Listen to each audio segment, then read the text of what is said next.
Chengalpattu main ரோட்லேருந்து கரெக்டாக ஒரு 2 கிலோமீட்டர் டிஸ்டன்ஸ்லேயே படாலம் கூட்ரோடுக்கு பக்கத்தில் இருக்கிற இந்த ஃபார்ம் லேண்டு ஸ்கொயர் ஃபீட்டு 300 ரூபா தான் கொடுத்துட்ருக்காங்க. இதில் சொட்டு நீர் பாசன வசதிகளும் பண்ணி கொடுத்துருக்காங்க. இதில் வந்து பார்த்திங்கன்னா நம்ம வந்து ஸ்கொயர் ஃபீட்டு 300 ரூபா தான், அதாவது 299 தான் சொல்கிறாங்க.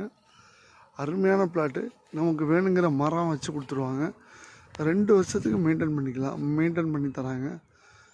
ஸோ ஒரு வீக்கெண்டில் வந்து ஒரு ஜாலியாக ஒரு ஃபேமிலியோடு இருக்கிறதுக்கு இது வந்து அருமையான ஒரு பிளாட்டு. ஸோ ஒரு கம்மியான பட்ஜெட்டில் சரியான இன்வெஸ்ட்மெண்ட் பண்ணி நம்மளுடைய மரத்துக்கு வீக்கெண்டில் வந்து தண்ணி ஊற்றுறது, விளையாண்டு போகிறது, இது மாதிரி எல்லா ஆக்டிவிட்டீஸும் பண்ணுறதுக்கு இது ஒரு சிறந்த ஒரு இது. பாருங்கள். தேங்க்யூ.